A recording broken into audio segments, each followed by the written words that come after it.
Bueno, tengan muy buenas tardes. Vamos a dar comienzo a esta clase correspondiente a este día martes 23 de febrero y vamos a continuar todavía. Espero que esta tarde terminemos ya de desarrollar lo que tiene que ver con el antecedente histórico del tratamiento punitivo de menores de edad a lo largo de la historia. En la clase anterior, ¿qué fueron los matices que vimos? ¿Se acuerdan ustedes?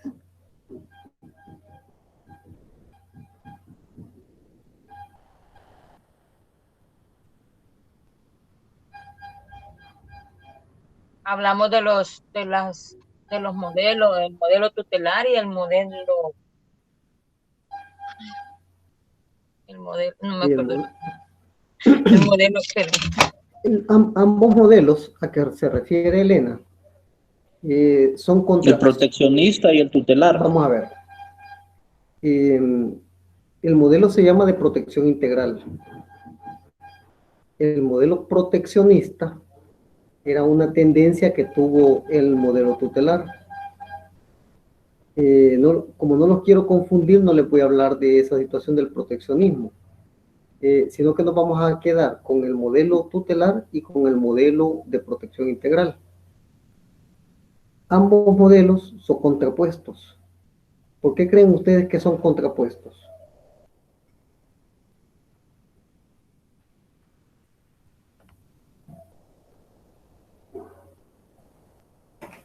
Porque cada uno trataba la situación de los menores infractores o trata de una forma muy diferente. O sea, son completamente separados los conceptos del desarrollo del modelo para poder tratar a los menores infractores.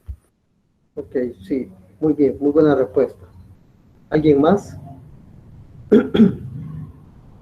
¿Cristian?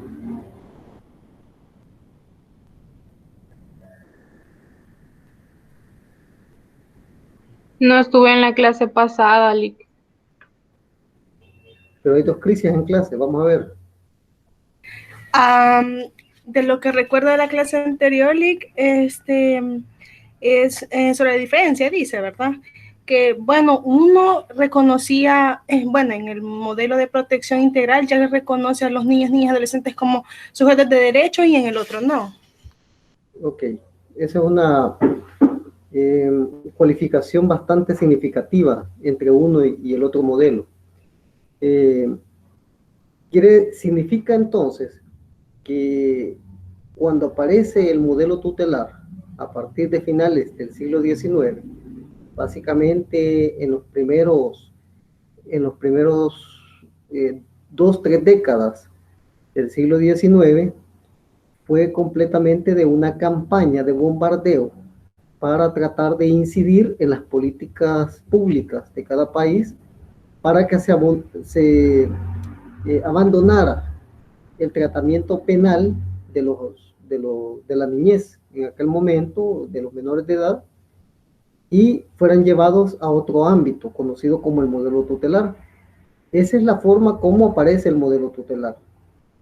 Pero si ustedes se recuerdan, y fue pregunta, bueno, no fue pregunta con ustedes, pero es una pregunta obligatoria que yo efectúo en los exámenes, por ejemplo, de decir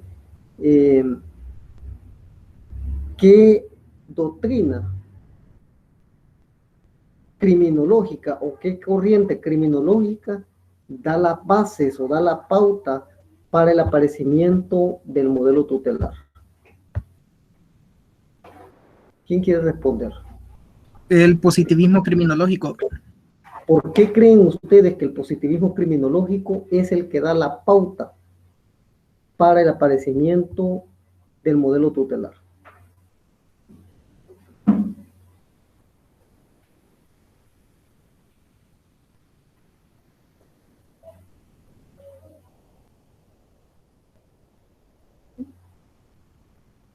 Por la manera de estudiar al delincuente. Normalmente se utilizaba la... Hasta allí, con esa primera idea que usted me menciona, por la forma como estudia al delincuente. Eso incide en el ámbito tutelar. Muy bien. Esa es la primera idea que usted muy elementalmente ha proporcionado. Veamos otra idea que nos ayude de manera más específica. ¿Cómo era la forma de estudiar al delincuente? A través de las características físicas que podía determinar una persona. Muy bien. Según la teoría lombrosiana, las características antropológicas del sujeto, del individuo, eran las que proporcionaban las características para catalogarlo como delincuente. Mercedes, ¿usted levantó la mano? ¿O fue José? No. Ok, José. Sí, licenciado. La otra, lo otro que influyó también, la otra teoría, no solamente fue la del estudio fisiológico, sino también las causas sociales, que y esa ya le iba un poco más atinado, porque las causas sociales, pues, hacen que a veces la gente ande haciendo cosas indebidas. Las teorías sociológicas de Ferri. Las teorías sociológicas de Ferri indicaban de que Lombroso tenía razón, pero decían que no era el único factor. Es decir, no es lo mismo, y aquí quiero que tengan mucho cuidado, porque a veces dice uno, hey, es cierto, eso es lo que pega hoy en día. Hay que tener mucho cuidado con eso, precaución. Y voy a partir de la siguiente situación. Ferri no decía que exclusivamente eran los factores sociológicos, es decir, el entorno social, sino que lo que decía Ferri es que Lombroso tenía razón, de que son la malformación humana la que generaba al delincuente nato, pero que eran los factores sociales los que iban a permitir su descubrimiento, su debut en el ámbito de la delincuencia. Es decir, el ámbito social era lo que iba a facilitar que éste rápidamente hiciera su debut en la escena del delito. ¿Se entiende?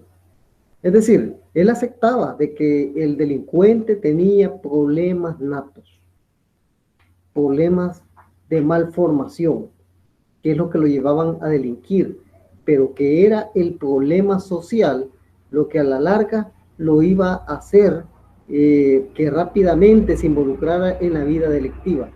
Allí no era cuestión, era una cuestión de tiempo. No importaba en qué momento, pero prontamente el entorno social le iba a permitir que sus problemas internos le hicieran incurrir en delito.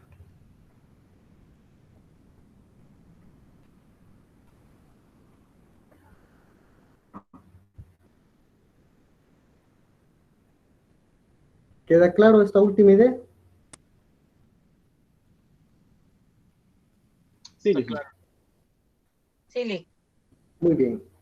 Entonces, tenemos dentro de la teoría criminológica positivista, tenemos varias corrientes de pensamiento. Una corriente antropológica, una corriente sociológica, pero también hay una corriente mixta, que es la que maneja Nicolás Garófalo, un tercero. Ustedes saben de estos tres, lo que estoy haciendo es como pasando una segunda pincelada, un segundo brochazo, para ir cubriendo aquellos aspectos, para ir reforzando y para ir recubriendo aquellos aspectos que han quedado en el aire, y para que ustedes manejen mejormente esta situación, porque parece ser que ustedes no han llevado todavía criminología, ¿verdad? no, liga aún no. Entonces, cuando ustedes lleven criminología, se van a pasar acordando de mí y van a manejar ampliamente el tema de la criminología positivista. Y entonces ya no les va a costar entender ese tema. El problema de la criminología como asignatura es que son una gran diversidad de corrientes criminológicas que van a haber. Es decir, de la corriente positivista se van a derivar otras que más de alguno la mencionó en la tarea que yo les dejé. Por ejemplo, la corriente del conflicto social, la corriente, por ejemplo, que tienen que ver con factores sociológicos más que todo. Pero lo que pasa es que cada una de estas corrientes tiene un punto de respaldo que las vuelve así un poco independientes. Pero la elemental, es el positivismo criminológico. Entonces, volviendo al punto de partida.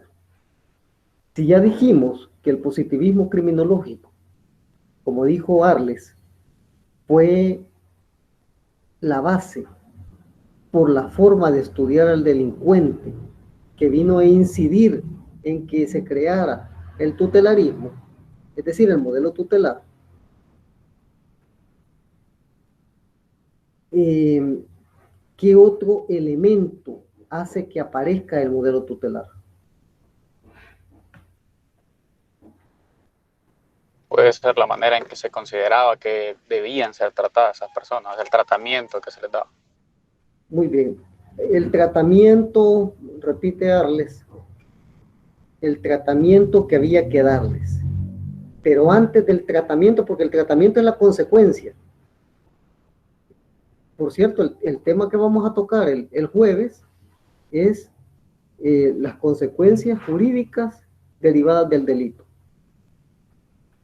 Antes de la consecuencia está la conducta y el sujeto.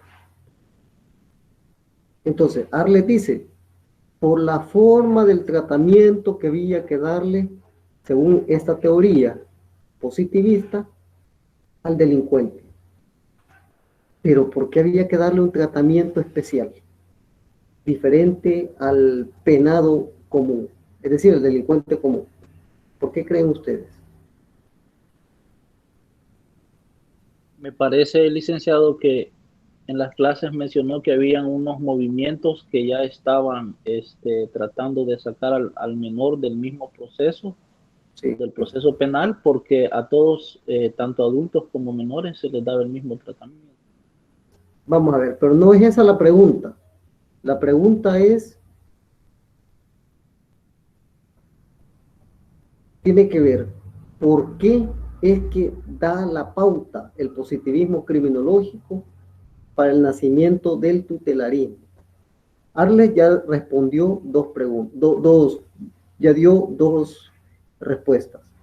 Una de ellas es por la forma de concebir al delincuente. Segunda respuesta, por la forma del tratamiento que hay que darle. Pero entre esas dos respuestas falta algo de por medio. ¿Qué creen ustedes que es lo que falta?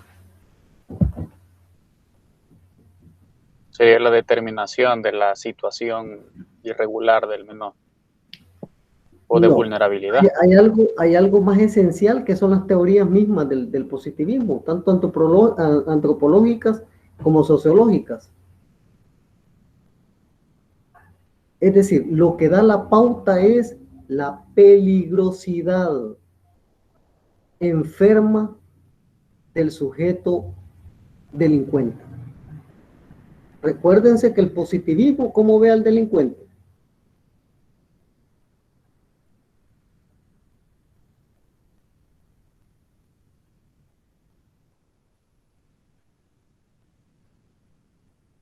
Como un peligro para sí y para la sociedad. Claro, eso lo acabo de decir yo. Lo ve como un peligro. Pero ¿por qué lo ve como un peligro? Por ser la materialización de una enfermedad mental o porque es la materialización de un sujeto enfermo. Lombroso lo señala como una malformación congénita. Un sujeto, y todo esto lo he estado diciendo yo en las clases, un sujeto retrógrada de la persona humana. Es decir, el ser humano retrógrada, va para atrás, una involución del ser humano. Y él se toma la molestia de estudiar, de comparar, por ejemplo, a 100 delincuentes.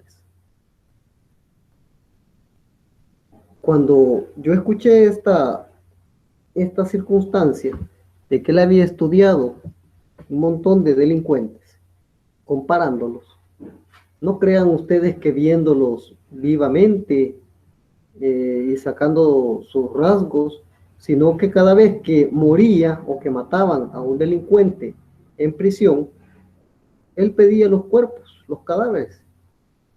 Y entonces, como él era un médico, entonces con facilidad él los estudiaba, los comparaba, les cercenaba el cráneo, les extraía el cerebro, pesaba el cerebro, lo medía, veía las características que presentaba, encontraba un peso inferior a lo que se podía considerar como una persona normal, presentaba cierto subdesarrollo a lo que podía presentar una persona normal. ¿Por qué creen que pudiera darse eso? ¿Y no acaso el cerebro es igual en todo? ¿O no? Por la falta del desarrollo mental de la persona, tal vez la falta de capacidad de análisis en muchas cosas. O sea, se reservaban estas personas para trabajo físico, no para actividades mentales. ¿Será solamente eso? La capacidad económica de la persona, la malnutrición y el mal desarrollo. Lo acaba de decir, la malnutrición, la falta de desarrollo en su forma de vida. Y a eso le sumamos lo que dice Brian, de que no hay un desarrollo, el cerebro es un músculo, pero este músculo se desarrolla no con fuerza física, sino con conocimiento, quienes tenían acceso al conocimiento.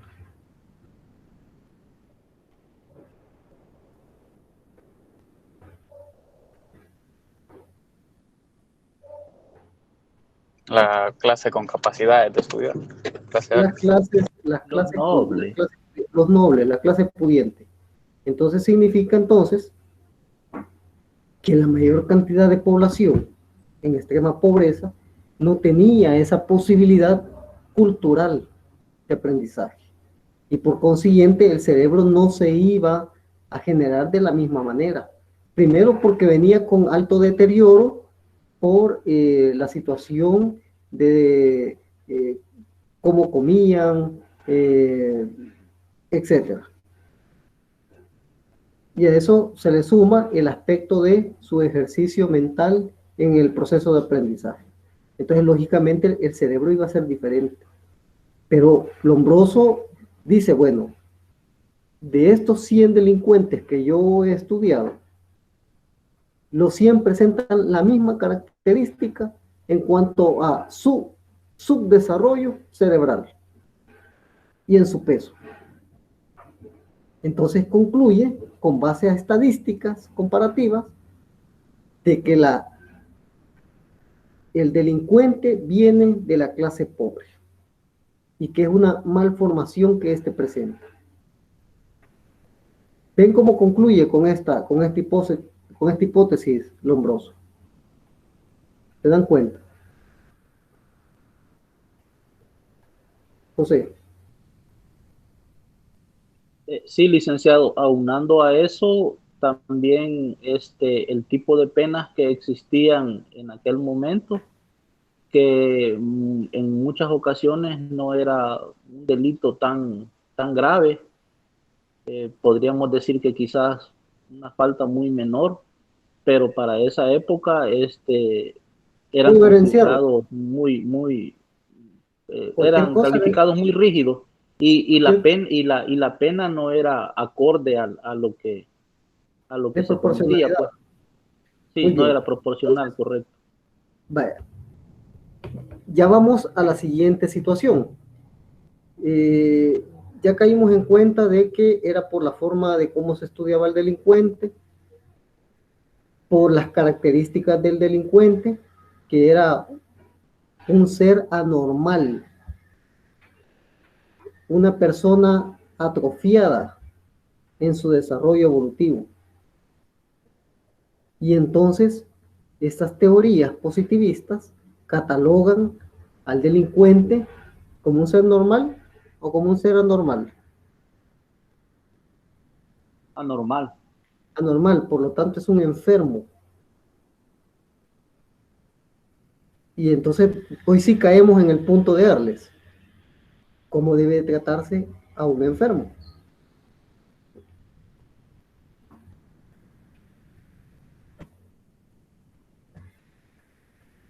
Sandra Verónica. Tratamiento médico.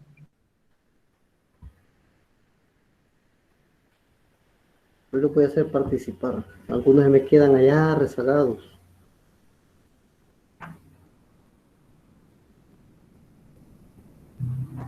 Porque la pantalla solo logra desplegar 9 personas. Entonces, y ahí tengo por ahí algunos que, como en las aulas, ¿verdad? Que van hasta allá al fondo. Sandra Verónica. Entonces, ¿cómo hay que tratar a esta clase de delincuentes, según las teorías positivistas? Hola, licenciado. Pues con un tratamiento que fuera adecuado y el idóneo en esa época para poder ¿Cuál era el mejorar ¿Cuál era el tratamiento idóneo, según estas teorías?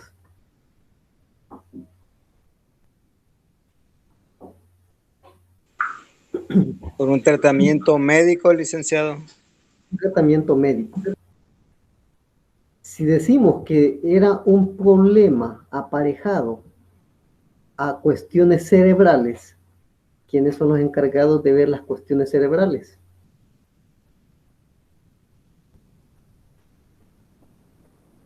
Los médicos. ¿Qué tipo de médico? Elena ya responde ahí en el foro que los psiquiatras. Un neurólogo. ¿Habían neurólogos en esa época? No. No la habían. El psiquiatra es el que se encargaba de todas las áreas. Entonces, veamos. Y cuando se lleva a alguien por trastorno mental, o mejor dicho, cuando alguien tiene un problema de trastorno mental, ¿a dónde es llevado?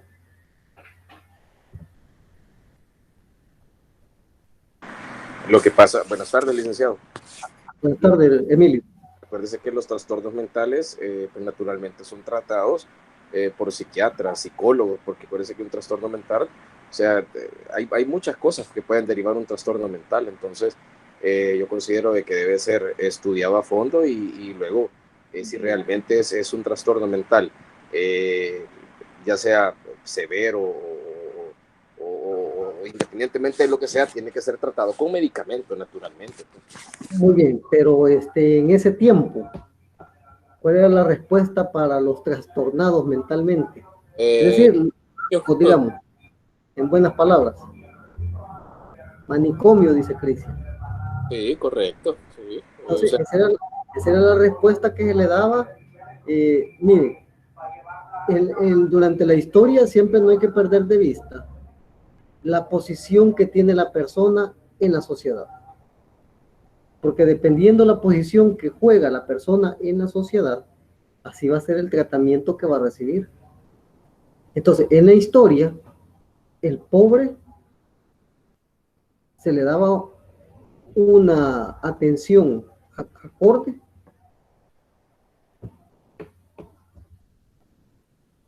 No recibía ninguna atención adecuada. A recibir una atención adecuada a los conocimientos de la época era la clase pudiente. Entonces, cuando alguien presentaba signos de estar en una situación de demencia, lógicamente era llevado a un lugar de encierro. En 1800 estaba en gran apogeo, el siglo XIX era de gran apogeo para la medicina y para otras ciencias. Pero en el campo de la medicina existía un gran campo experimental. Aplicación de ciertos medicamentos para tratamientos de carácter médico, físicos, tratamiento cerebral, etc. Entonces, ¿con quién era más fácil experimentar? Con aquel que no iba a poder, tener la capacidad de protestar o de quejarse ante un posible mala praxis, por así decirlo, en la actualidad. Entonces, lógicamente, el pobre quedaba sujeto a la experimentación. Lo llevaban a estos lugares de encierro y allí es donde experimentaban con ellos para ver si el tratamiento médico ayudaba a su proceso de recuperación. Entonces, las teorías del positivismo eran abordar al delincuente pobre como un enfermo, y por lo tanto, como enfermo, tenía que ser llevado a un lugar de internación. Y en estos lugares de internación, darles un proceso terapéutico rehabilitador. Fíjense ustedes, por favor, y quiero que presten mucha atención a cada uno de los términos que he estado manejando. He estado hablando de personas enfermas, consideradas así por ser delincuentes, y que estos enfermos vienen de la clase pobre. Que a la persona enferma tiene que ser institucionalizado, es decir, internado. Que la persona enferma interna hay que darle un proceso rehabilitador, terapéutico, con medicamentos.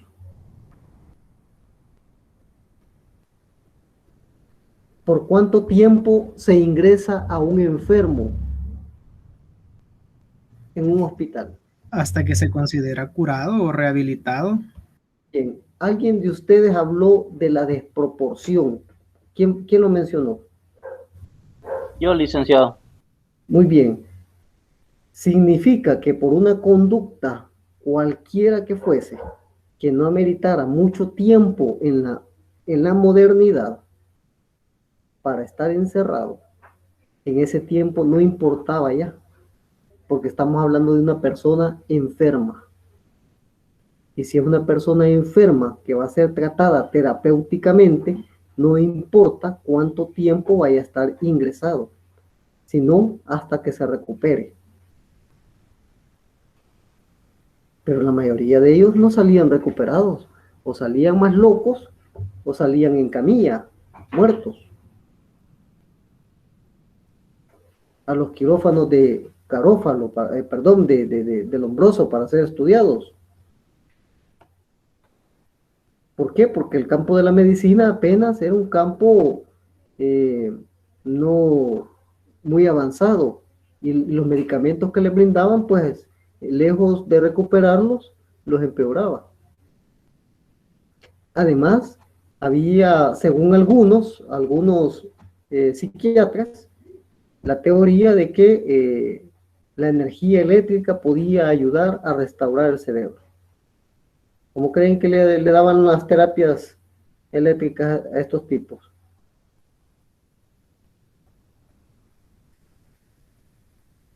¿Quién se imagina? Como choques eléctricos, como que fuera resucitación artificial. Con choques eléctricos, ¿verdad? Quizás esperaban que reaccionara el cerebro o algo por el estilo, ¿verdad? Entonces, eso, lejos de ayudar, también igual, ¿verdad? Generaba otro tipo de problemas. Entonces, el campo experimental comienza a hacer su apogeo con este tipo de teorías también. Ahora, trasladémoslo estos 5 aspectos que se han mencionado. La forma de ver al delincuente. Que el delincuente es un enfermo. Que el delincuente necesita, por ser enfermo, ser ingresado institucionalmente a un lugar de curación. Que hay que darle tratamiento médico, terapéutico. y por el tiempo en que se cure. 5 ideas fundamentales. Entonces, si ya dijimos que el delincuente es un enfermo proveniente de la clase pobre y que éste nace así, ¿con qué ojos creen que miraban a la infancia pobre?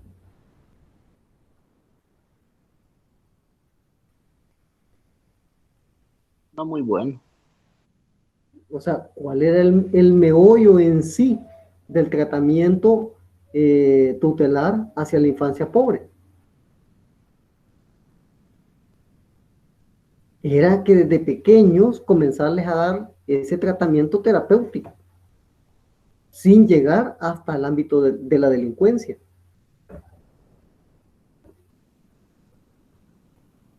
Por eso es que en América Latina, cuando se comienza a manejar el término situación irregular, que ese término es propio de América Latina,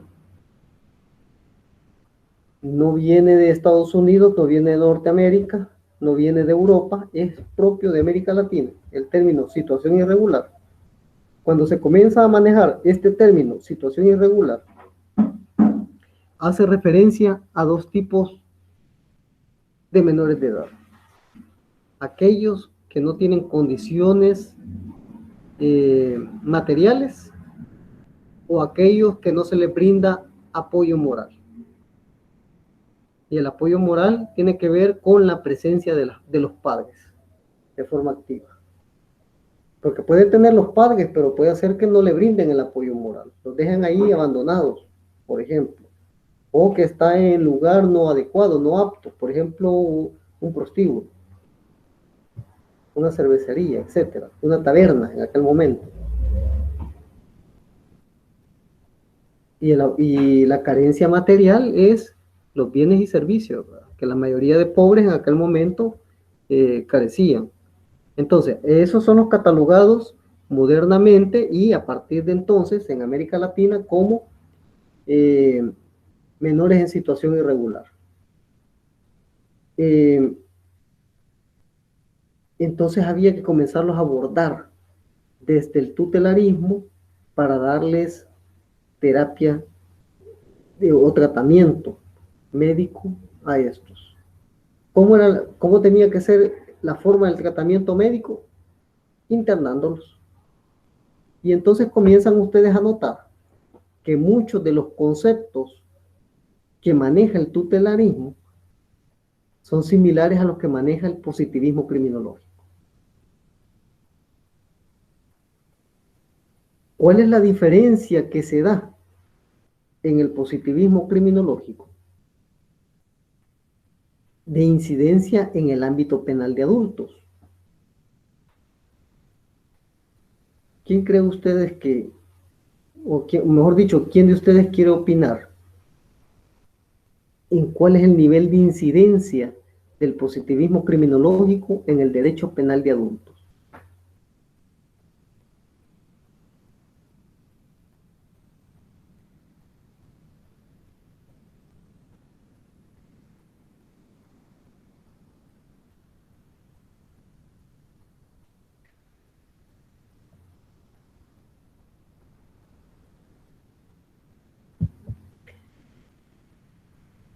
Nadie.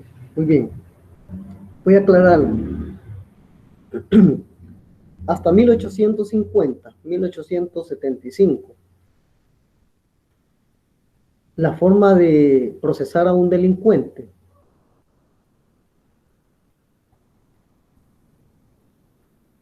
era similar. Llevado ante un juez y procesado y mandado a una cárcel. Había separación de personas por deficiencias en esa época. No. No las había. Ok. Quiere decir que la corriente positivista o de la criminología positivista lo que vino a hacer en el derecho penal es a considerar a aquellos delincuentes con problemas psiquiátricos. Pero fíjense que en el derecho penal no fueron extraídos del derecho penal los delincuentes, sino que se tendió a hacer una diferencia entre delincuente normal, culpable, y delincuente anormal, no culpable, pero al final de cuentas, cometedor de un delito. Bueno, esa incidencia que tuvo la separación de estas dos personas, de estas dos clases de personas en el derecho penal, sigue vigente hoy en día. ¿Cómo? ¿Quién tiene la idea?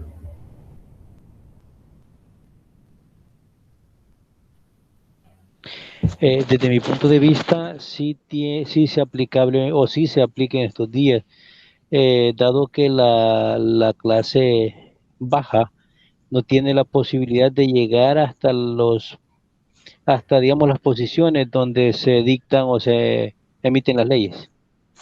Pero no me refiero a eso, me refiero a esa separación entre la persona que puede ser declarada culpable y la persona que no obstante ha cometido un delito no puede ser declarada culpable. Lic, ¿no serían esas las medidas de seguridad? Me estoy refiriendo a las personas imputables y a las personas no imputables por deficiencia mental. Ese es el gran legado que viene a dejar las corrientes positivistas en el derecho penal. Pero eso no sucedió en el derecho penal de menores. Mejor dicho, porque no existía el derecho penal de menores. No vino a suceder en el tratamiento punitivo de menores de edad, sino que dijeron saquémoslos del derecho penal porque son enfermos en pequeño. Bien curioso. Simplemente extraigámoslos del derecho penal y tratémoslos como enfermos. Entonces, ya no importa que cometa un delito, sino que lo que importa es su condición de pobreza para intervenirlo y darle el tratamiento terapéutico. ¿A dónde? En los reformatorios, en los hospicios.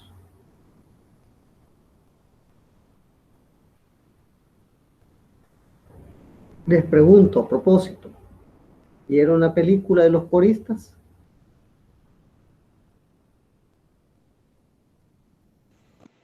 Las dos vi ya, licenciado. Sí.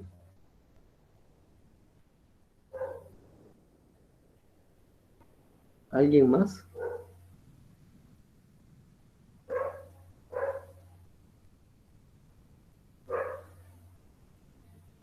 Les recomiendo que la vean porque está relacionada con este tema que estamos viendo.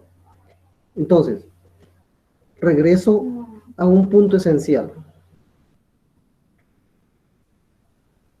Quiere decir que las características de la forma de tratamiento del modelo tutelar está muy influenciado por el positivismo criminológico. No solamente en las características de a quién se dirige y cómo, sino en la forma del tratamiento. Hay que imponerle medidas. Alguien dijo por ahí, ¿no será que tiene que ver con medidas de seguridad, dijo? ¿Cómo se llama la sanción en el derecho penal de adultos?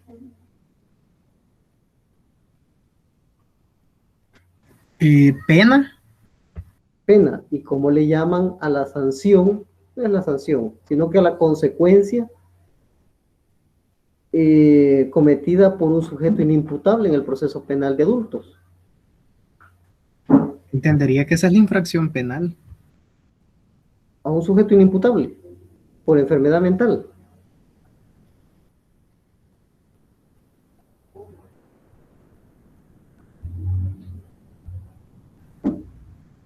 Pues al ser inimputable no habría ninguna consecuencia.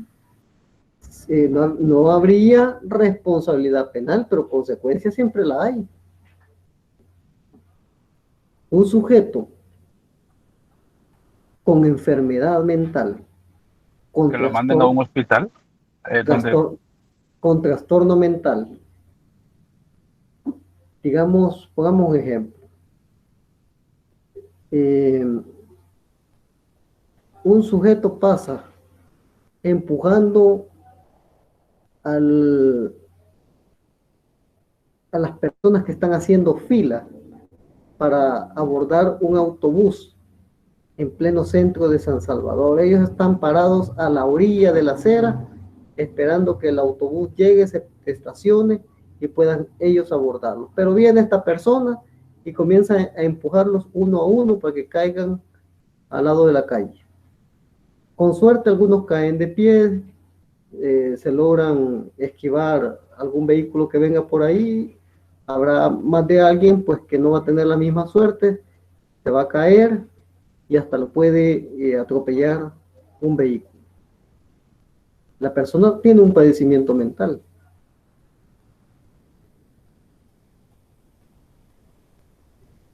No solo por lo que está haciendo, sino que yo le estoy diciendo, tiene un padecimiento mental. ¿Puede ser declarado culpable este sujeto? ¿Y alguien respondía? No. Muy bien, es cierto. Porque la responsabilidad recae exclusivamente en aquel que comprende la ilicitud de su acto. ¿Estamos de acuerdo hasta ahí?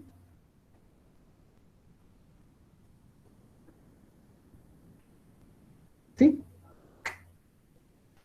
Entonces, ¿qué va a pasar con este tipo de sujetos? ¿Se le va a permitir? Sí. No, que continúe ahí empujando a la gente. La gente tiene la culpa por darle la espalda. ¿Qué es lo que debe hacer? La aplicación de las medidas de seguridad. La aplicación de las medidas de seguridad. La medida de seguridad no tiene una fin de pena. Tiene una finalidad de salvaguardar a la sociedad para evitar que se den consecuencias posteriores. No tiene que ver con el hecho sucedido, la medida de seguridad. Tiene que ver para proteger hechos futuros. Es decir, para que el sujeto no continúe. Si el sujeto no tiene quien por él, entonces se manda a un hospital psiquiátrico, allá que lo intervengan. Si el sujeto tiene quien por él, entonces muy posiblemente se le entregue a la familia para que la familia tenga el cuidado debido y se le dé un tratamiento ambulatorio. En el mejor de los casos. O médico ambulatorio si no es muy grave, para que esté en tratamiento según.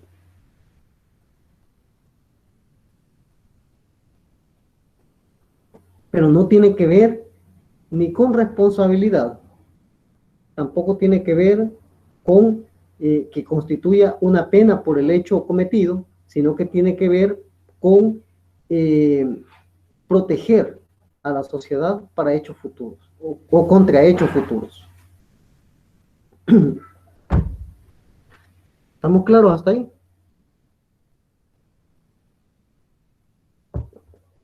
Entonces decimos que a ellos se les aplica medidas de seguridad. ¿Y cómo se llaman las consecuencias para menores de edad?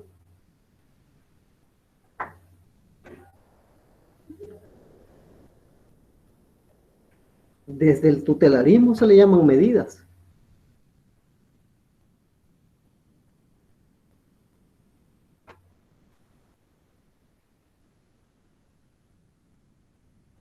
¿Aló?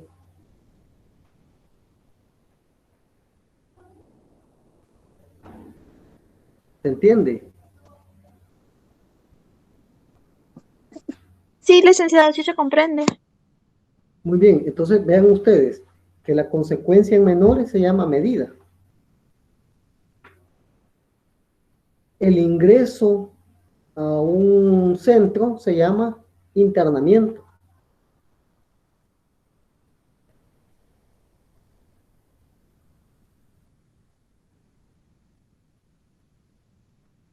Entonces, ¿qué características ven ustedes en esos elementos?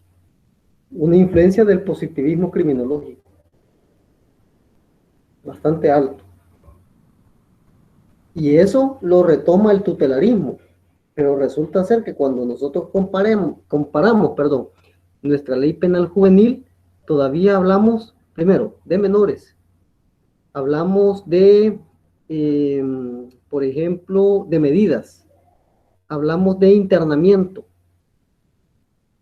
Inclusive hay una franja de edad que no se le puede llamar que es responsable, sino que es que se ha establecido su conducta antisocial. ¿Y el antisocial quién es?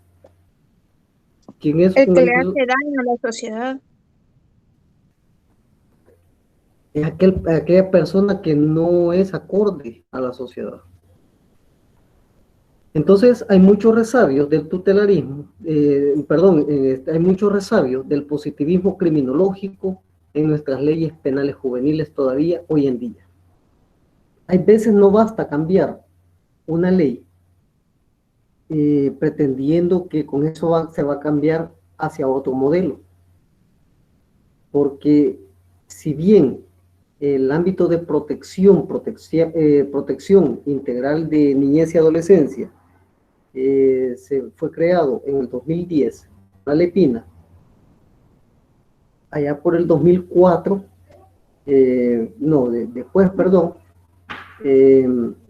después de la creación de la Lepina, 2012 creo yo que fue, 2014, se dio varios hechos bastante significativos que causaron cierto asombro en nuestro país.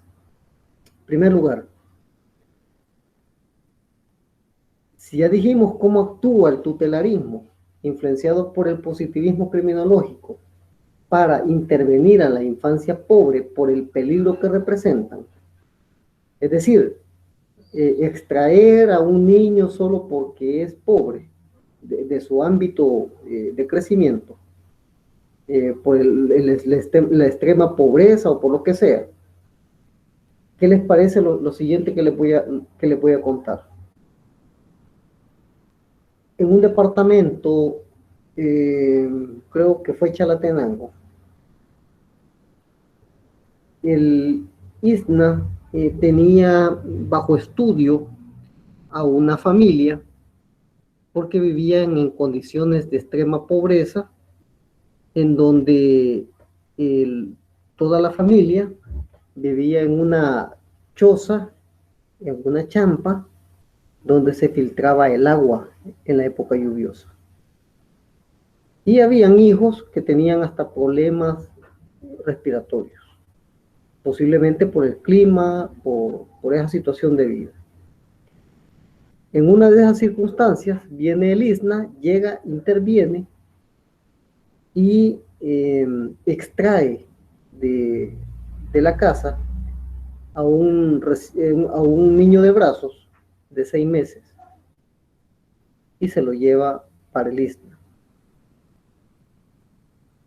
Esa misma noche que el niño pasó allí, que el tierno pasó allí, en la madrugada de esa noche muere.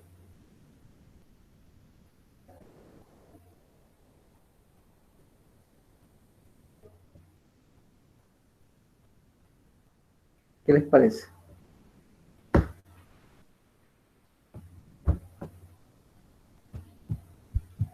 ¿Qué opinan? ¿Y a consecuencia de qué? No sé, posiblemente por las condiciones que ya presentaba.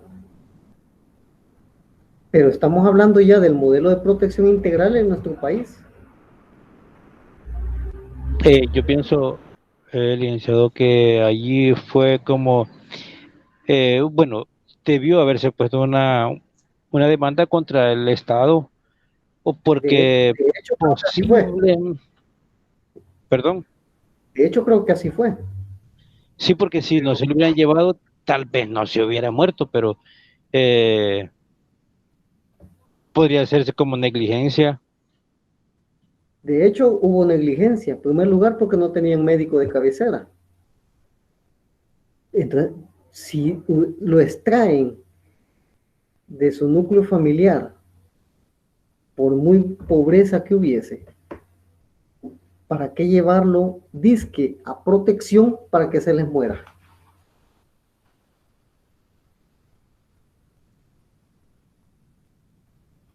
¿No les parece irónico? ¿No les parece absurdo tomar una medida de salvaguardar para que se venga a morir?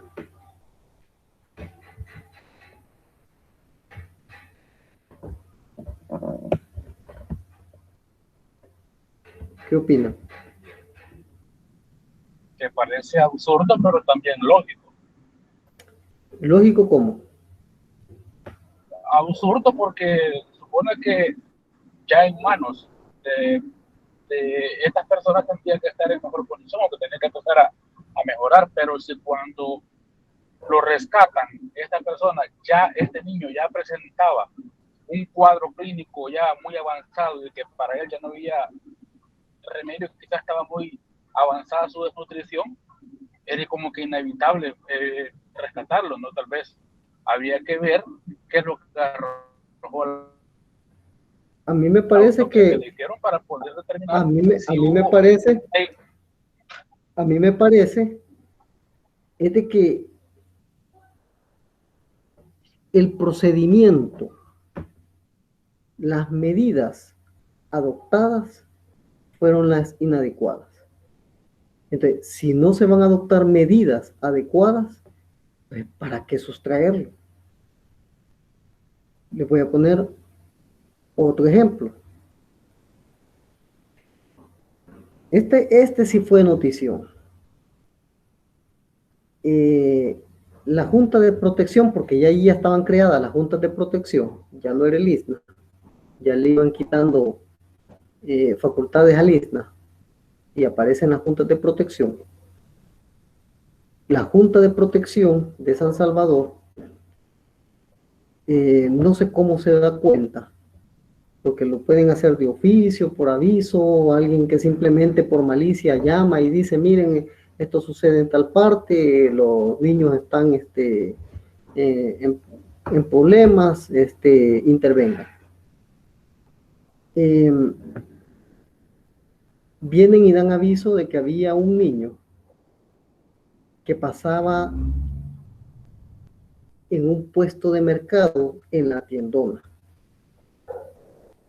Y el cuestionamiento era de que qué estaba haciendo un niño de tan corta edad, posiblemente 10 años, en un lugar de alta vulnerabilidad en el mercado La Tiendona.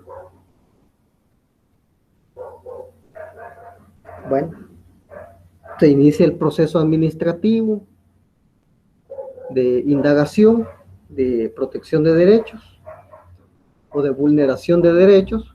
¿Cuál era la supuesta vulneración de derechos que estaba teniendo el niño? Estar en un lugar de inseguridad, con la abuela que lo cuidaba.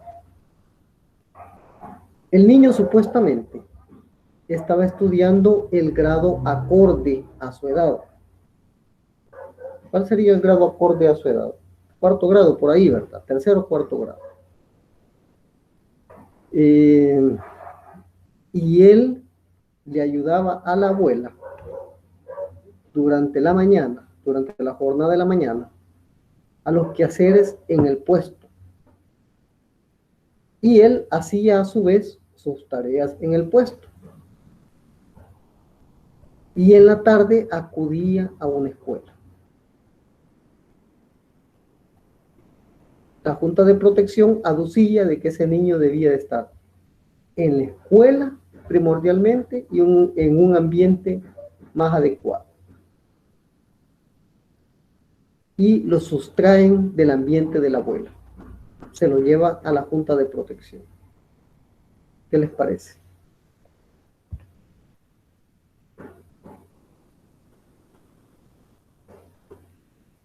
Desde mi punto de vista, es como cuando capturan, o si se puede llamar así, a una ave o desde su hábitat y lo llevan se supone, a un establecimiento más adecuado, aunque a mi parecer o al parecer de cualquiera lo podría ver de beneficio, pero en sí al elemento al niño o al ave en la comparación que yo hice, su efecto no es el mismo el que yo pienso, es un efecto diferente. Entonces, desde mi punto de vista, como digo, pienso que mala decisión llevarse a alguien así porque su ambiente está ahí con su abuela, por ejemplo, este niño. Vamos a ver, José. Sí, licenciado, yo pienso que si se va a hacer una sustracción de un menor para llevárselo a un mejor lugar, para una institución, lo más idóneo es primero tener el lugar y tener las personas que van a recibir y van a tratar a este menor de edad, porque sustraerlo solo por sustraerlo y no tengo todo lo necesario para darle el cuido, o sea, ¿para qué sustraerlo? Por ejemplo, el caso que ponía usted, el del primer menor que falleció, el que fue sustraído. O sea, si lo van a sustraer es porque tienen una mejor capacidad y algo ya establecido para tal acto. Correcto. ¿Saben qué es lo que pasó en ese último caso, el de la tiendona? ¿Alguien conoce esa historia? Por casualidad, ¿le escuchó? No, yo no. Lo que terminó pasando en ese caso es que vino un abogado y él se mostró parte, porque esa es la diferencia entre el modelo tutelar y el modelo de protección integral hoy en día. Este abogado se mostró parte en ese proceso administrativo, porque no es un proceso judicial, es un proceso administrativo. Y presentó escritos habidos y por haber,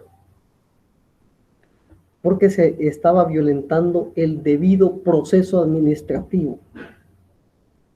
Es decir, el ISNA o la Junta de Protección, sin un debido proceso administrativo adecuado, del que habla la LEPINA también, lo sustrajo de una vez por todas, sin agotar las posibilidades de mejora para el niño. Se le estaba vulnerando el derecho a su ambiente natural con su abuela. Con todo y pobreza, pero el ambiente donde iba a estar mejor o donde estaría mejor es al lado de sus parientes. Si los parientes son los que le vulneran derechos, entonces lógicamente no puede estar con parientes, pero no estamos hablando aquí de este caso.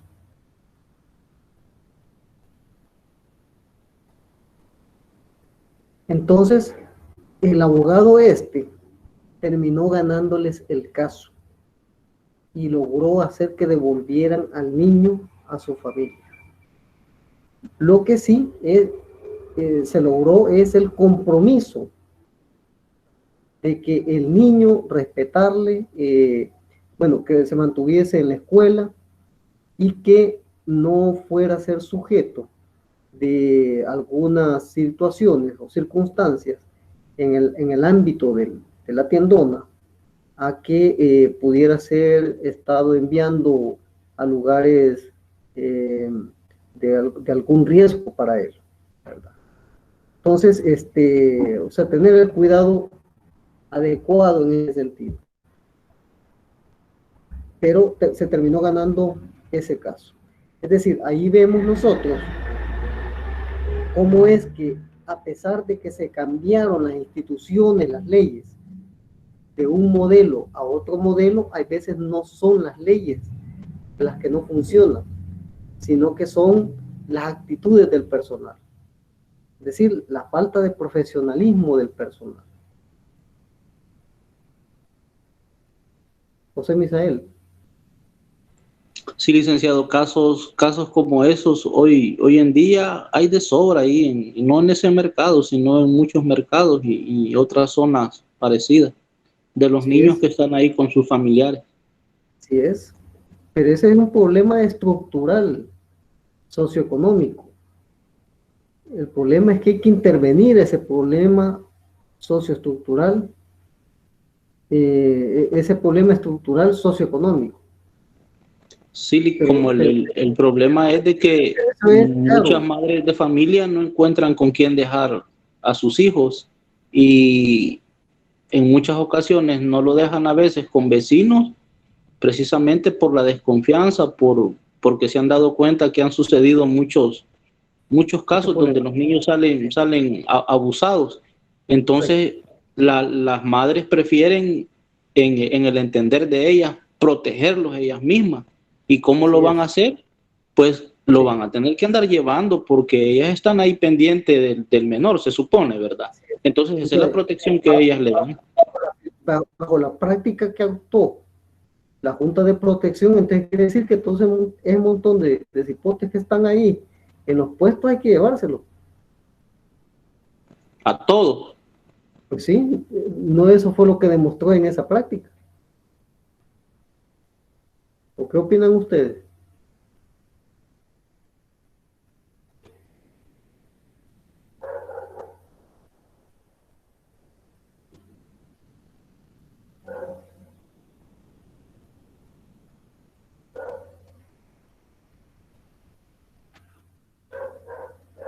Todos se quedan calladitos, que haya acordado. Sí, de hecho, así tendría que ser. Si lo aplican a uno, lo debería hacer a todos, pero en este caso que fue una vulneración mayor que la que se pretendía subsanar, entonces no aplica. Yo creo que en vez de rescatar o, digamos, de sustraer a estos niños, sería mejor como llevarles la ayuda a su hábitat.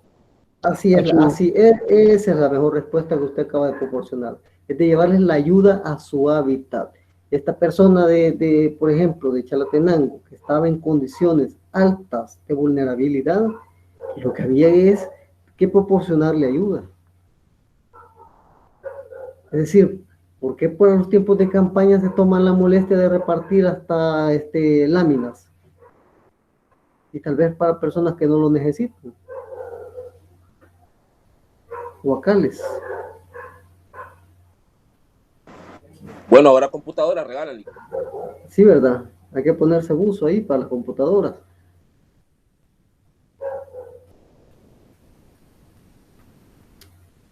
Bueno, entonces, a lo que quería llegar con esto es que vean ustedes la gran incidencia que tuvo el positivismo criminológico en la formación del tutelarismo. Y que luego vino un cambio con el modelo de protección integral. Según la clase anterior, cuando hablamos del modelo de protección integral, abarca dos ámbitos de tratamiento. ¿Recuerda alguien de estos dos ámbitos de tratamiento? Nosotros lo tenemos así bien delimitado, esos dos ámbitos de tratamiento. ¿Quién se acuerda? Y la protección. El ámbito de protección. El ámbito de protección integral propiamente. Y el penal juvenil. Y el penal juvenil. Magnífico, ahí está. Ya tienen ahí un punto ganado para el examen, ¿verdad? Si se acuerdan, ya tienen el punto ganado. Ahora bien, dicho esto, entonces ya tenemos la capacidad de diferenciar entre el modelo tutelar y el modelo de responsabilidad penal. Voy a poner la presentación entonces correspondiente, déjenme activarla. Aquí está.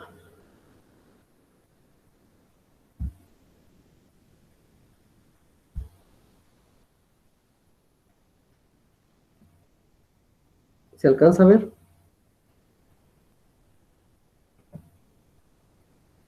¿Lo alcanzan a ver todos? Sí, licenciado. Sí, licenciado. Muy bien. Solo déjenme hacer por aquí otra situación.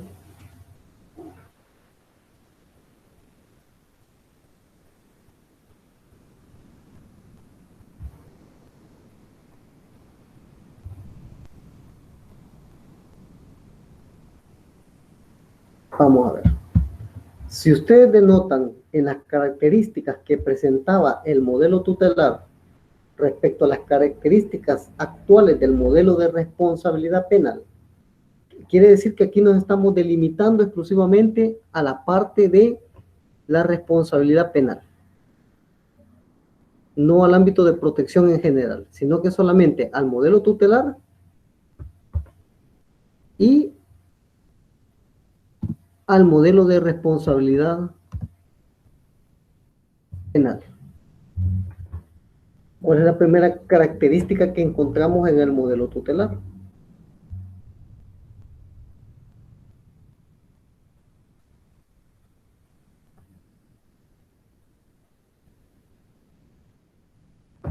Solo uno.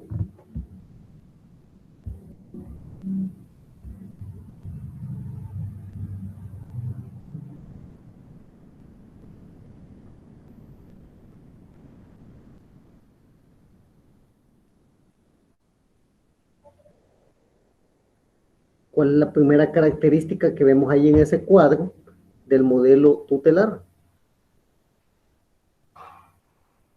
La inimputabilidad, licenciado. La inimputabilidad. ¿Quién es el inimputable para los positivistas? El menor, o sea, los pobres. ¿Pero por qué? Según los positivistas, ¿por qué es inimputable? Porque Aplíquenme las teorías, por favor. Porque en teoría no hay comprensión del acto y eran personas enfermas. ¿Por qué no tiene comprensión del acto? Ah, ya lo dijo, fíjese. Fue a dar la gran vuelta para responderme. Porque es una persona enferma. Quiere decir que en menores es un enfermo en pequeño. Y si es un enfermo en pequeño, es un inimputable. El modelo de responsabilidad penal actual, como ya dijimos, que le reconoce sus derechos a la niñez y a la adolescencia, como ve en contraposición a esta característica al adolescente.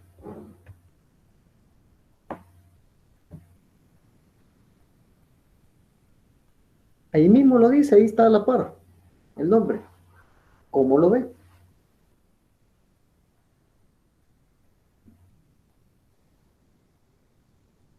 Imputable. Tiene Correcto, imputabilidad. a la inversa, lo mira como un sujeto imputable. Ya no lo mira como un sujeto inimputable como lo miraba el tutelarismo. Al contrario, el modelo de responsabilidad penal actual lo mira como un sujeto imputable, es decir, con capacidad de comprensión, le reconoce capacidad de comprensión, le reconoce capacidad de entender lo que está haciendo.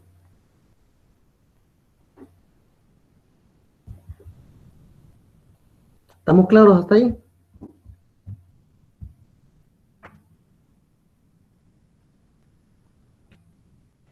Sí. Muy bien. La segunda característica, ¿quién la lee? Del tutelarismo.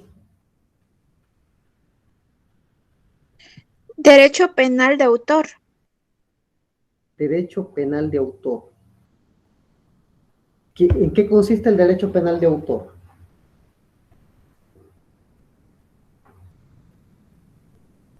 En que para la interposición de una pena o para el tratamiento del delito, de la comisión de ese delito, importe el autor, no en sí tanto qué fue lo que hizo, sino las condiciones personales del mismo y el tratamiento que se le va a dar. Sí, vamos a ver. En el derecho penal de autor, lo que se mira es la amenaza que representa el sujeto, no tanto el acto que realizó. Es decir, si estamos hablando de infancia pobre, el tutelarismo veía al sujeto como un peligro.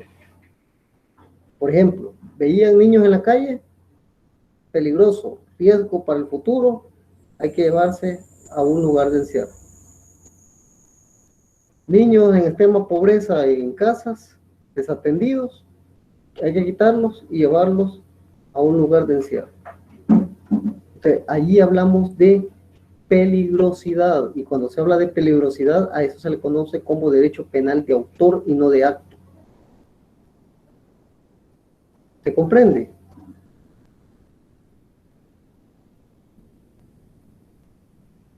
Por ejemplo,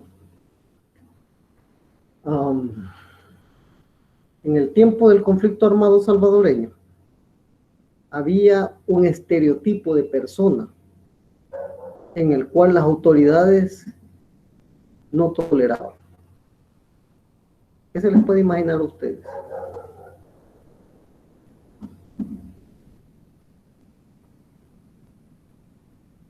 Les voy a poner otro ejemplo. ¿Cuántos de ustedes se ponen botas de vez en cuando para salir a pasear?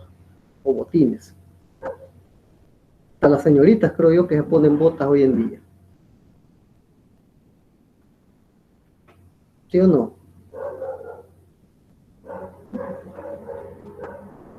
Hola. Sí, si hubo un tiempo que está de moda, se pusieron. Sí, todavía está de moda. Rosemary dice. Rosemary. ¿Qué pasa con Brian también, licenciado? Muy bien. ¿Y ustedes creen que en el tiempo del conflicto armado permitían que un civil anduviera con botas?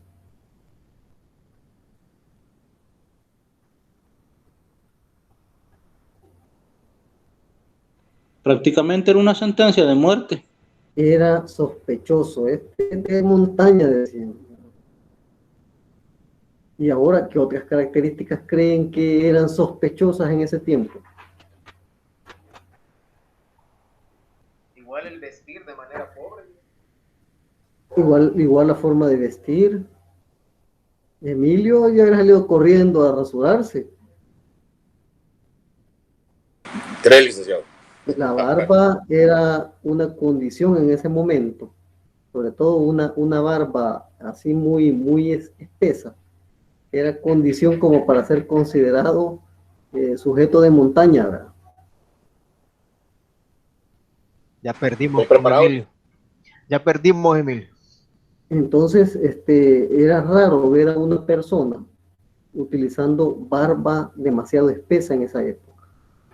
Sin embargo, la habían, porque acordémonos que se venía de la moda hippie, bueno, lo que habrán escuchado de eso, se venía de la moda hippie, la época rebelde, lo había, pero eran sujetos, estaban proclives a ser detenidos en un momento determinado para requisas.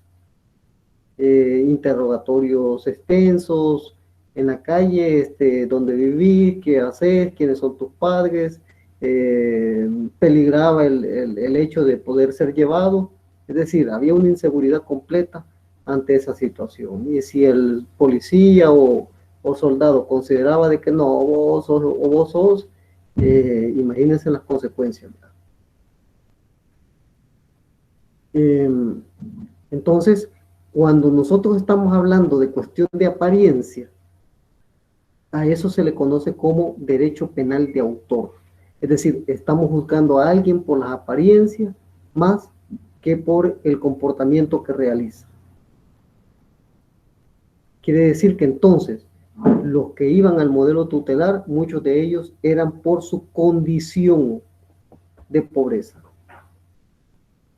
por su situación de pobreza. Eso los hacía meritorios para ir al tutelar.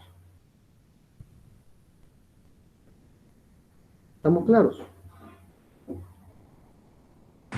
Sí. ¿Cuál viene a ser la contraposición ya en el ámbito de protección integral y en el ámbito penal juvenil?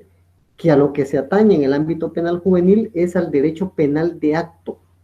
Es decir, lo que se juzga es que un adolescente comete un hecho catalogado como ilícito penal y que va a ser por ese ilícito penal que va a ser juzgado y declarado autor o partícipe.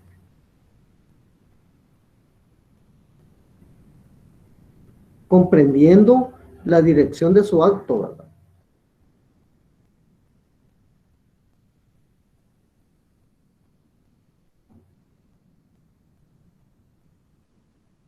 ¿Les queda clara la diferencia ahí en estos dos? Sí, queda claro. ¿Alguien más para asegurar? Sí, Lick, queda claro. Hoy está muda, Elena. Allá dice a lo lejos, sí. ¿Qué le pasó, Rosemary? Se le fue el micrófono. ¿Cuál es la tercera característica que vemos allá anotada del tutelarismo?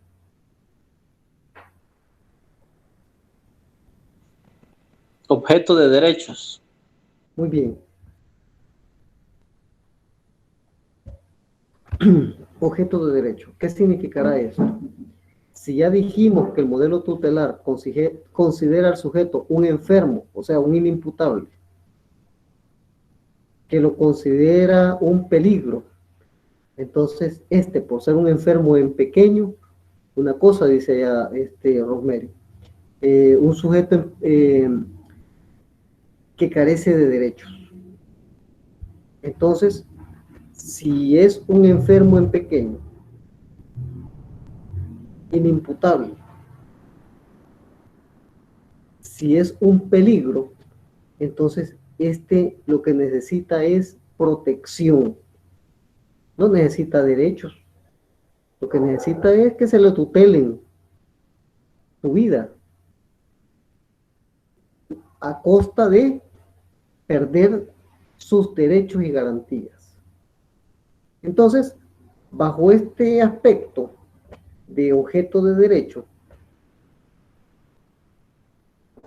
el sujeto, como se le desconocían sus derechos y garantías, el Estado se atribuía la intervención automática. ¿Cómo? Por ejemplo, yéndolo a sacar de cualquier parte, dice que con la finalidad de darle protección. No necesitaba un abogado que le garantizase un debido proceso, primero porque no se necesitaba un proceso y por consiguiente no se necesitaba un abogado, porque el Estado se atribuía la protección de este menor. Todo estaba justificado desde el ámbito de la protección. ¿Ven? Esa es la diferencia de ser un objeto de derecho. ¿Cuál es la contraposición a ser objeto de derecho en el modelo de responsabilidad penal?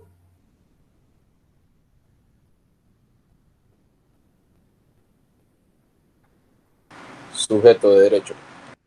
Ser un sujeto de derecho quiere decir que en la actualidad, en el proceso penal juvenil, el adolescente goza de ser un sujeto de derecho. Y cuando hablamos de ser sujeto de derecho, esto también abarca el ámbito de protección integral. ¿Qué significa?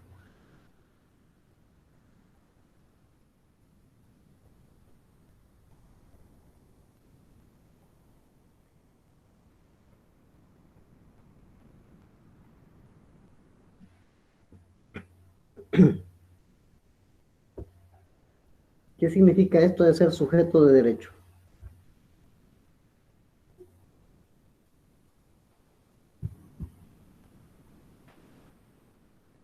Es lo contrario al anterior, que hay que reconocerle a la persona todos los derechos y las garantías en un proceso, indistintamente de qué tipo de proceso sea, si es un proceso administrativo o es un proceso judicial de naturaleza penal, de naturaleza de familia, de naturaleza de niñez y adolescencia, cualquier tipo de proceso, sea declarativo o de controversia, tienen que garantizarse esos derechos y esas garantías. ¿Cuáles son, creen ustedes, las garantías básicas de las que se debe disponer en un debido proceso?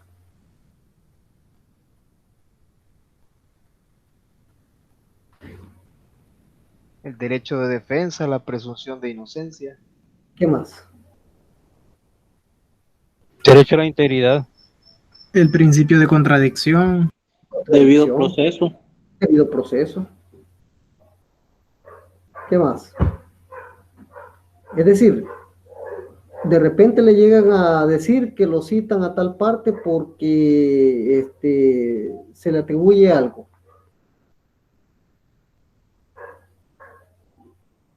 O le llegan a notificar de repente, mire, aquí está la resolución, donde usted está siendo sancionado administrativamente por X cosas, así como llegan a veces las municipalidades. Oye, no mucho, porque ya están aprendiendo, ¿verdad?, del debido proceso, aunque todavía siguen cometiendo burradas. Pero de repente aparecen, mire, aquí viene la sanción, eso es debido proceso. ¿Qué tenían que haber hecho primero ellos? Debían de haberlo escuchado y vencido en juicio. Pero, ¿y antes de ser escuchado? Notificado. Haberlo intimado, notificado del conocimiento de que se ha iniciado un proceso en su contra para ejercer el derecho de defensa, como dice Emilio. Con el derecho de defensa, usted ejercita la contradicción del proceso, es decir, aportar pruebas, alegar las pruebas en contra, etc. Y someterlo a una contradicción y una resolución firme, o mejor dicho, una resolución que pueda ser objeto también de impugnación, de recurso. Cuando las municipalidades o los entes administrativos, cualquiera que sea, Ministerio de Trabajo, Seguro Social, cualquier dependencia de ellas, y allí entran las juntas de protección y el ISNA, hacen una intervención respecto de cualquier circunstancia, deben de garantizar todo eso. Cuando se dicta una resolución, esa resolución debe ser objeto de impugnación, es decir, de presentar un recurso. Porque no se puede admitir que a estas alturas un proceso donde recae una resolución no tenga aparejado un recurso. Si no lo tiene, hay que aplicar los recursos del derecho penal común, del derecho común. Y en este caso, según la naturaleza de la que se trate, puede ser del Código Municipal, puede ser del Código Civil Mercantil, etcétera. Si estamos hablando de materia penal, del Código Procesal Penal, pero en el caso de la ley del penal juvenil tiene sus propios recursos. Y si de todas maneras la alcaldía le va a decir que no en el recurso, entonces nos vamos al contencioso administrativo. Aunque hoy fíjense que ya no es tanto que las alcaldías le van a resolver. Hay que irse allá a un proceso contencioso administrativo. Sí, José Misael.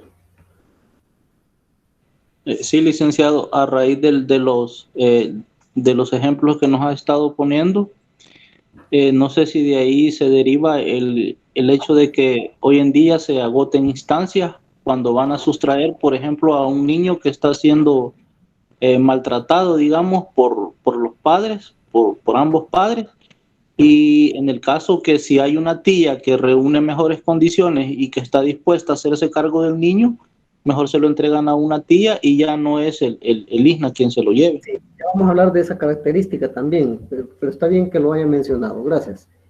Entonces, hoy nos vamos a la otra característica.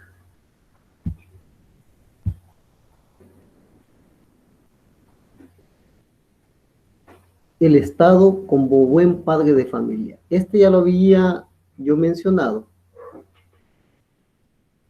en una de las anteriores. Es decir, ¿a qué se le llama Estado como buen padre de familia? ¿Alguien tiene alguna idea?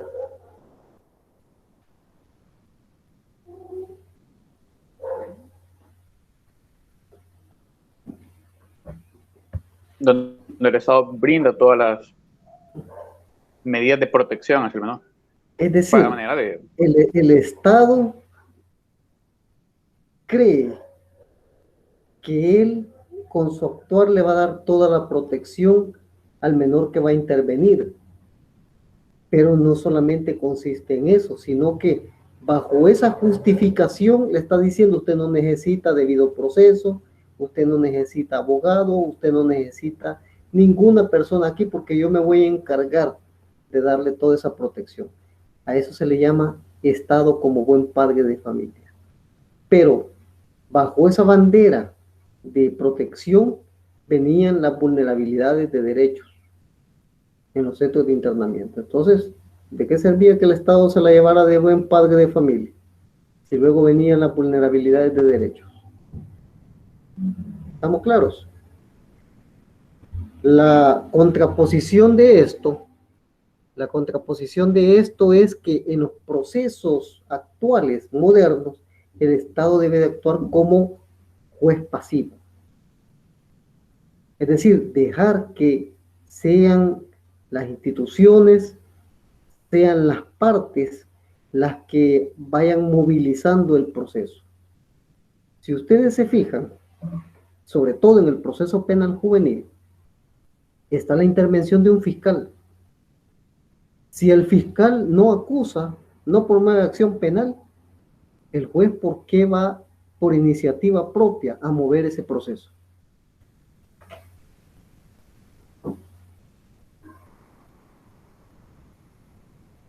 Es decir, son las partes contradictorias las que van a hacer movilizar ese proceso. En los procesos administrativos, en las juntas de protección para el caso. La junta de protección tiene el conocimiento de un caso de vulneración de derecho de un niño, de una niña, un adolescente, y comienza a intervenir y le notifica a la Procuraduría General de la República. Dependiendo del caso, puede haber hasta un representante de la Fiscalía ahí. Pero no es que el Estado automáticamente por sí va a mover el caso.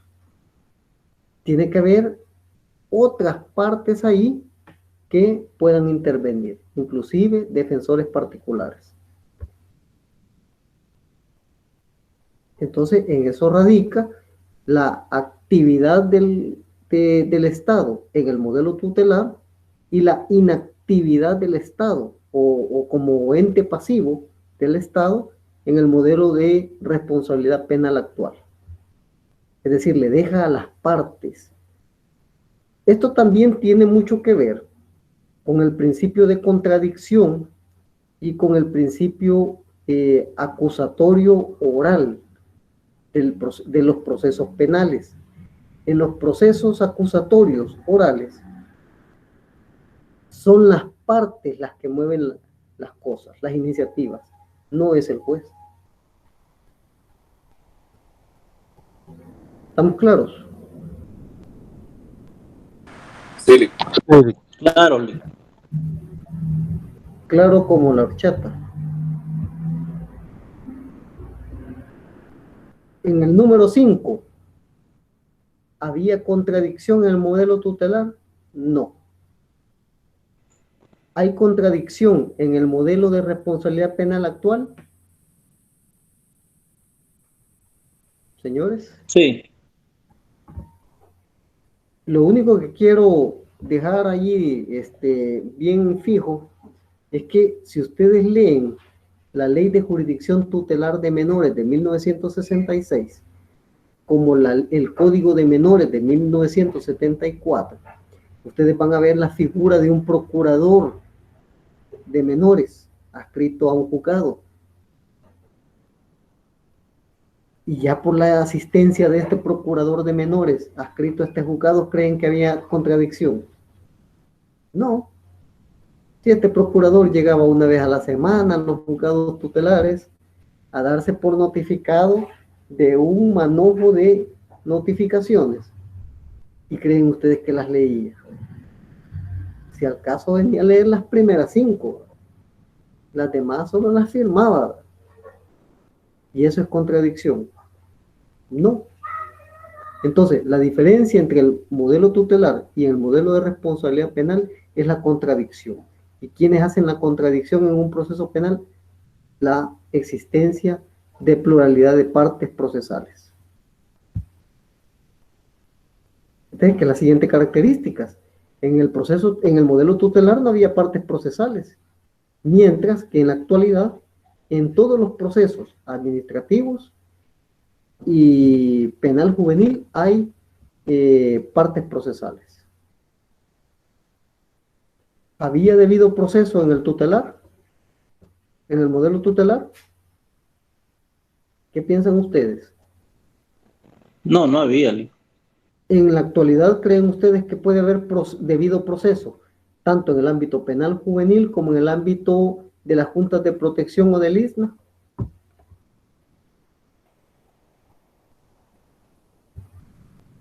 Algo tienen que haber aprendido ya, ¿verdad? Con estos casos que han tenido de mala experiencia. Porque hoy en todo se exige debido proceso. Aquello que no se rige por el debido proceso es nulo. ¿Estamos claros?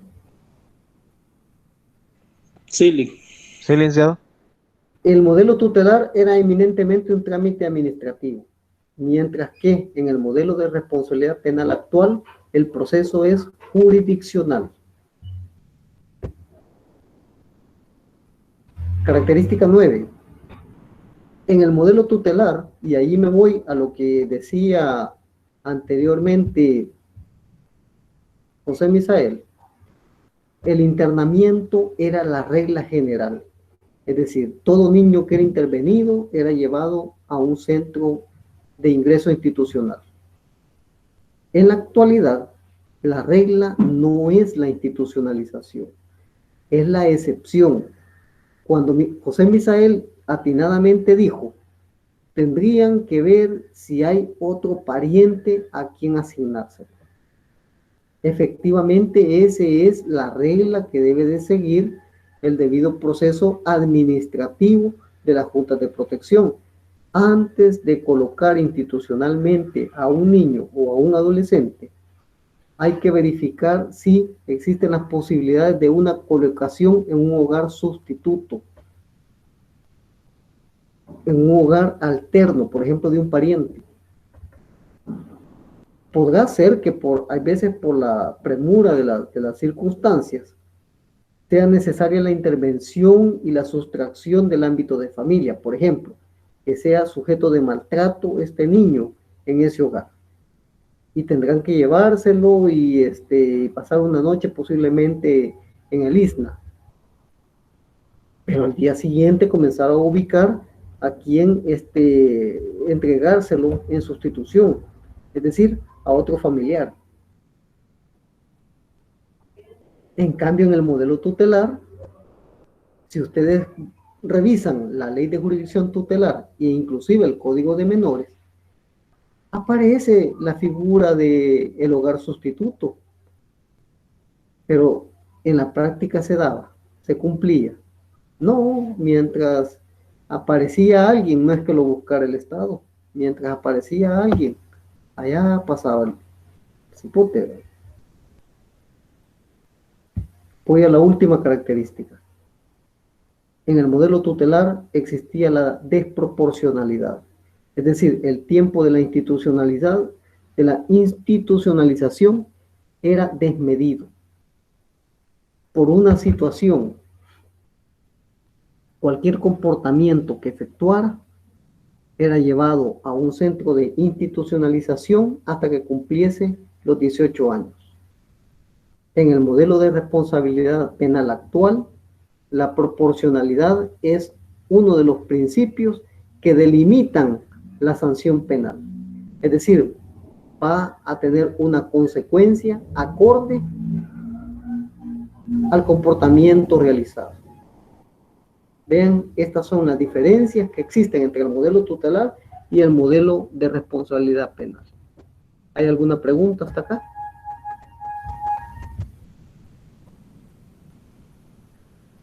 ¿Algún comentario? ¿Les ha quedado claro? Está claro ahí lo de los conceptos y la comparación. Ok, entonces ese cuadro ustedes ya lo tienen porque ahí está alojado en la plataforma. Me imagino que ya lo descargaron, ya lo tienen a la mano. Entonces, para que les sirva de mejor ilustración sobre el contenido de este tema. Para la siguiente clase ya dijimos que va a ser el webinar, por consiguiente les voy a pedir de gran favor que no lo vayan a ver como una clase normal, el webinar, sino que va a ser una ponencia que se va a efectuar en donde no solamente van a estar presentes alumnos, sino que también van a estar presentes autoridades de la universidad, también van a estar presentes otros invitados externos de la universidad o inclusive compañeros de ustedes de otras áreas. Entonces, las preguntas creo que se van a dejar hasta al final del webinar, ¿verdad? Entonces, el tema y el anuncio está alojado también en el tablón respecto a este webinar. Así que nos veríamos el otro jueves, primero Dios. Gracias, licenciado. Gracias por la clase, licenciado. Buenas noches, licenciado. Ok, muy bien, entonces. Adiós, buenas noches. Solo una consulta, Lee. Sí. Con respecto de la clase anterior y esta, ¿cuándo serán alojadas en la plataforma? ¿Y la clase anterior ahí está alojada? Aún no, le. Pero yo la alojé.